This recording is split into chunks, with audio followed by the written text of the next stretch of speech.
Mä näytän teille nyt tällaisen vanhan kikan, jota mopo-aikoina käytettiin. Antaa käydä vaikka sinne, kyllä tää öljyt on vaikka 80 asteiset.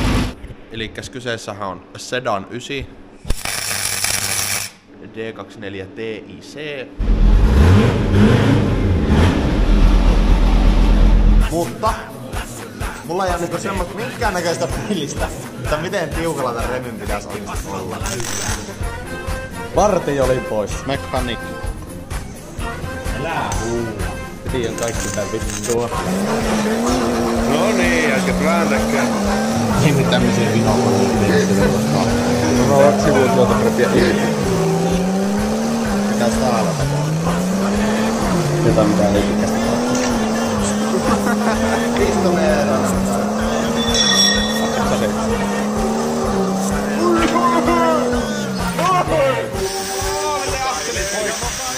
Onko he kittuukin? Meitä. Terve vaan. Viime kertainen video oli iloinen. Jumalauta! Yes! Koska me saatiin käyntiin tää 7. Meillä on nyt toinen projekti, elikkäs kyseessähän on Sedan 9, väri on harmaa, moottori on D24 TIC, laatikkona erittäin lyhytvälityksellinen M47, G80 perää. Tää on siis ihan vakiopumppua, vakioturboa. Joku oravakatiska tänne on laitettu. Peikekangas sisusta, kattoluukku veivillä, integroitu lastenistuin perheellisille. Ja joku hurja on asentanut ahtopainen mittarinkin tähän, että saa katsella niitä vakiopaineita. Joo, tää on tällainen perus. Ei mitään ihmeellisiä juttuja. Tästä pitäisi mulle tehdä tällainen käyttöauto. Koska mä oon kyllästynyt etuvetoisiin, etenkin kuppakylykkiin eli S60, MK2V70. Ja jos ajaisi välillä tällaisella takavetosella. Onhan se nyt niin, että ilman DQa pärjää, mutta onhan se kitumista se elämä ilman. Mutta joo, mä tässä juon pikku kahvit ja aletaan värkkään tuota 9. 7 saa olla vähän aikaa lomalla. Sitäkin kyllä jatketaan pian, mutta nyt on etusijalla tää käyttisprojekti, koska mulla ei tosiaan ole nyt omaa autoa. Elikkäs me voitais aloittaa vaikka, mulla tästä autosta puuttuu takkaa toi äänenvaimennin. Mulla on täällä vireillä tällainen suoraputkiviritys. Elikkäs suoraputki ja mutka päähän ja sitten vetää sitä tuohon ja hitsattaan tohon kannakkeeseen kiinni. Tuosta poikki vaan.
Kyllä.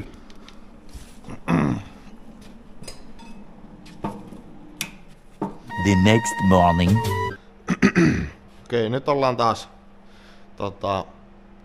tämän punaisen Volvon parissa. Tämän päivän agendana olisi sitten niinku syyleriletkujen tekoa. Ja lähetään vaikka tosta ylävesiletkusta, koska se on helpoin. Mä oon antanut teille vielä virheellistä tietoa tosta takana olevasta lämmityslaitteen letkun lähöstä, että se D-kun natsa ei sovi. Kyllä sopii, kun se on oikeasta kohtaa, eli tää on niinku kannesta. Ja suurimmassa osassa D-kuista se on lohkossa. Ja nyt löytyy myöskin tällainen kannessa oleva, ja tää sopii tonne TDI:n kanteen niinku nenäpäähän. Eli tästä saadaan lämmityslaitteelle sitten lähtö. Ja näin. Mutta jos lähdetään tästä ylävesiletkun lähöstä, se ei käänny D-kusta. Se on eri. Tämä kokokin on pikkasen eri. Mutta juu, tämä tulisi näin. Elikkäs ylöspäin ja tuosta mutkalta syylärille. Sekin niinkin yksinkertaisesti toteutettu.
Juu, elikkäs tää vesiletku hommahan tyssäsi siihen, että en mä nyt pääse mihinkään kauppaan, kun on pyhäpäivä. Mutta ei se mitään. Täällä on toinen homma, mihin mulla on vähän värkkiäkin, ja se on tää pakoputki. Mä laittoin sinne laipan paikalle ja lähdetään liikkeelle tämmöisellä 4-vitosella mutkalla ja laitetaan tosta mahdollisimman läheltä mutkaa poikki, että saadaan se mahtumaan tonne omalle paikalleen.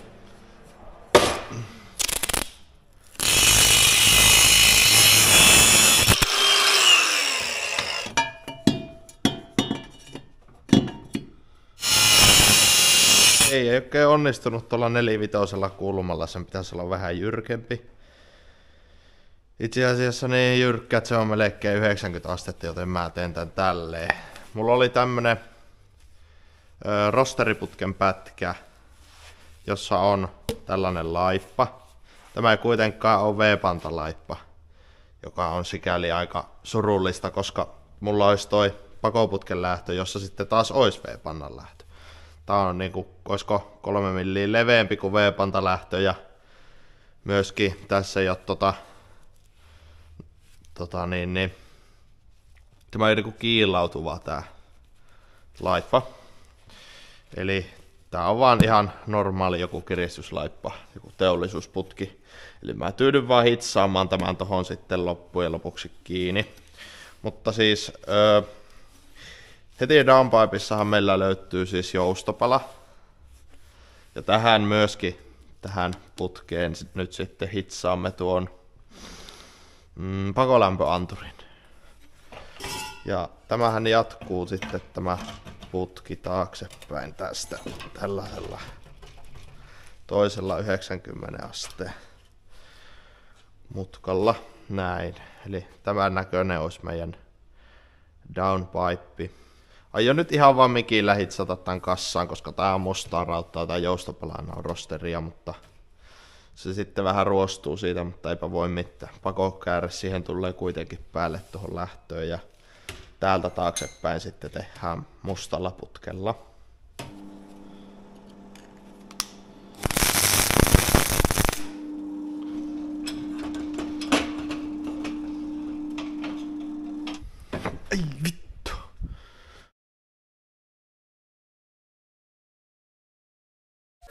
to 6 days later.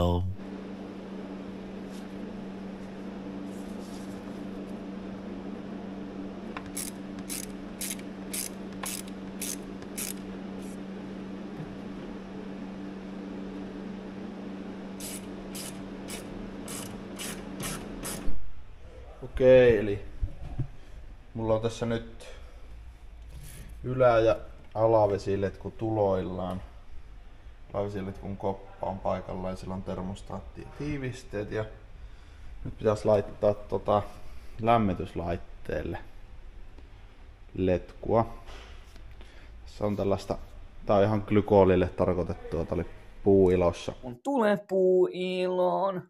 Maksako 9 € metri. Tää on ihan jees tavaraa ja sitten ostin tällaisia mutkia, että ei tarvi tehdä putkella mutkitella, mutta ei siinä, mä lähden näitä asentelemaan. Mä koitan värkätä tämän mun camera jotenkin hyvin, että näkyisi jotain.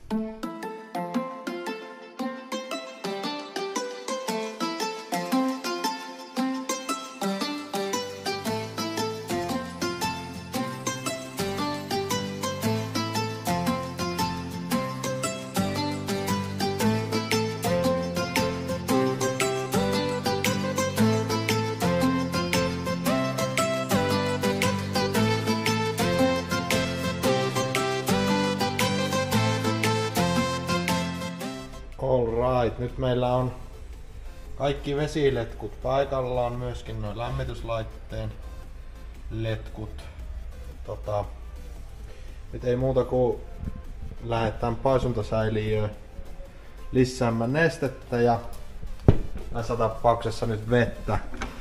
Tarkoitus olisi pyörittää vettä tuolla moottorissa hetki, jotta sieltä tulee kaikki tämän remontin aikana tulleet liat pois, sitten tyhjennetään ne veet pois ja laitetaan sitten varsinaiset jäähdytysnesteet sinne sisälle.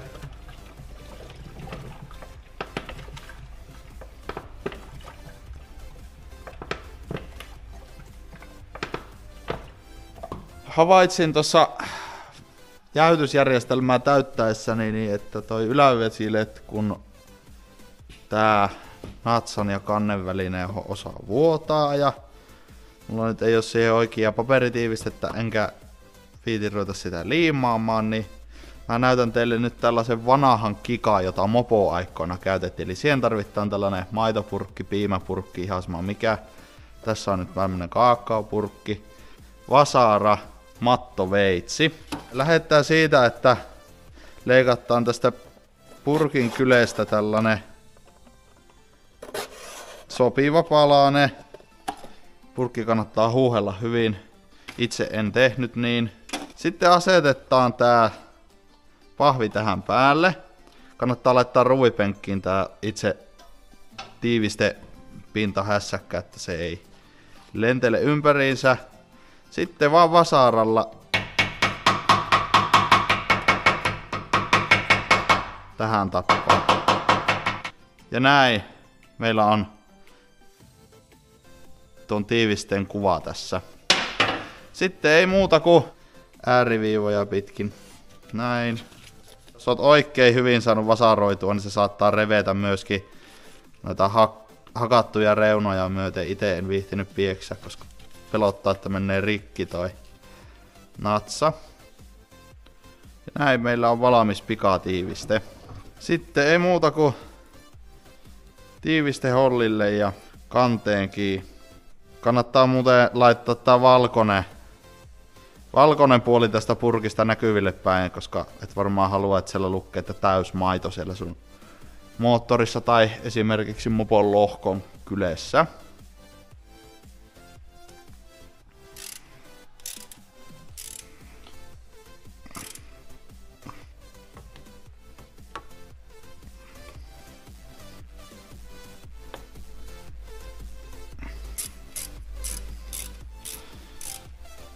Nui. Sitten ei muuta kuin vettä myllyyn.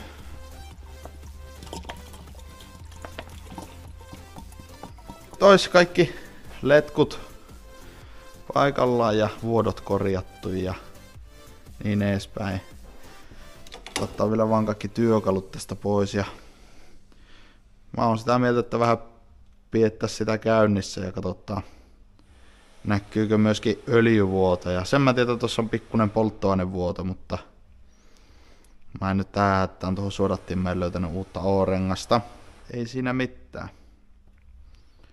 Akkua paikalleen ja käyntiin.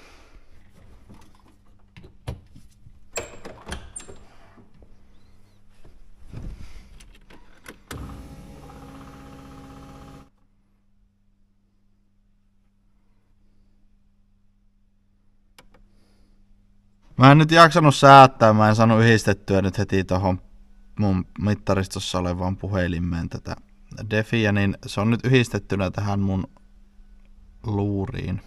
Tää sulakkeet paikalle ja katsotaan mitä tapahtuu.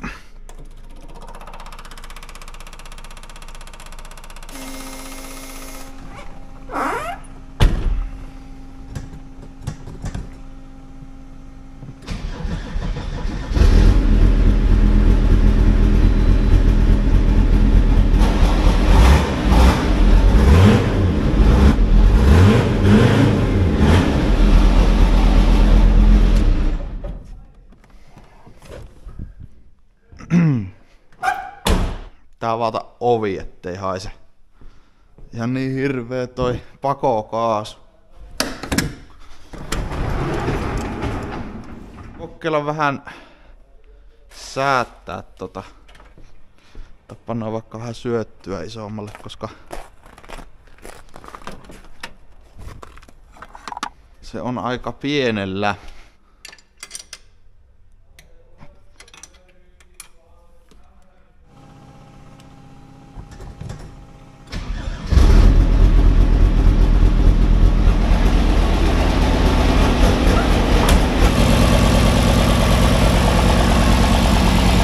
Vähän lisää syöttyä laitettu. Käy vähän tasaisemmin nyt.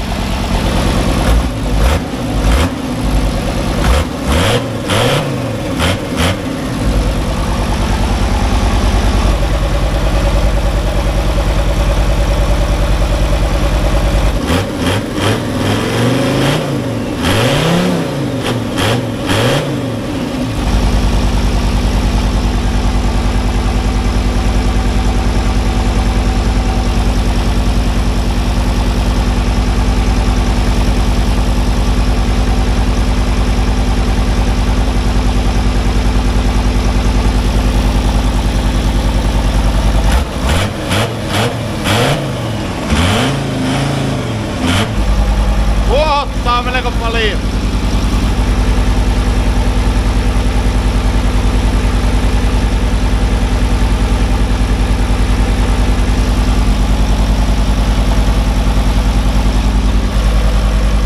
Pian vesi lämpiää pikkuhiljaa, vaikka alle 20 asteista.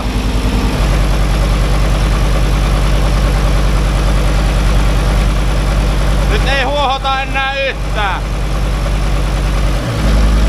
Tuntuu, että tää käy nyt aika lailla myöhäisellä tää moottori. Tässä ehkä vähän säättää aikaisemmalle.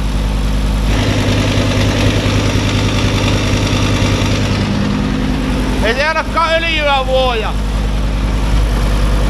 Pikkasen venttiilikopan välistä, mutta ei paha. Joo, huohotus loppu.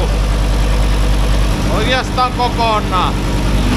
Hyvin menee. Antaa käydä vaikka sinne, kyllä että öljyt on vaikka 80 asteiset. Edittinurkkauksesta päivää. Vesiletkut saatiin tehtyä ja auto oli hyvän aikaan siinä käynnissä. Lämpesi aika kuumaksikin. Voidaan siis kiristää kansikin sitten aika lailla siihen lopulliseen tiukkuutteensa. Ja ensi kerralla tyhjennän ne vedet pois sieltä moottorista ja laitan sitten jäähytysnesteet sinne tilalle. Jospa sieltä tuli sitten suuri osa kaikesta liasta mukana, mitä sinne koneeseen on päätynyt tuon remontin aikana, mutta tämmönen ilmoitusluontoinen asia, että minä teen tekstityksiä näihin minun videoihini, eli tässä on melkoinen urakka, koska aika moni ulkomaalainen ihminen on tullut avautumaan siitä, kun ei ole ollut tekstityksiä ja haluaisi seurata tätä projektia, ja mä oon sitten päättänyt, että ainakin tulevaisuudessa kaikki mun videot on tekstitettyjä englanniksi ja ruotsiksi, ja näitä vanhoja mä sitten tekstittelen sitä mukaan kun kerkiän. Ei tässä tämän kummempia. Hyvää sunnuntaita kaikille. Olokkaa ihmisiksi, ja seuraava video tulee taas, kun saan semmosen kuvattua. Jes, kiitos, että katsoit loppuun asti. Käy seuraamassa mua Instagramissa ja TikTokissa. Sinne tulee molempiin paikkoihin materiaalia. Aina kun videoitakin on tulossa. Ja Instagramiin sitten taas kuvia oikeastaan reaaliajassa, mitä projektin kanssa touhuilen. Mutta minä jatkan tekstityksiä, eli ei muuta kuin morjens.